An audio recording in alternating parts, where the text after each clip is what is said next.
Zulu qonni zo'r suyultiradi. Nafaqat qonni suyultiradi, qon tomiridagi tromblarni ochadi. Zuluni so'lagan tarkibidagi organik holatdagi kumush 600 dan oshiq infeksiya mikroblarini o'ldiradi. Argilaza, lipaza, distabilaza, prodekinin, asosiy modda girudin moddasi.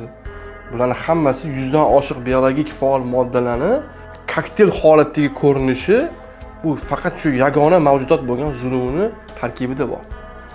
Hech qaysi dunyodagi laboratoriya zuluni so'lagini tarkibidagi moddalarni sun'iy yo'l bilan ishlab chiqara olmagan.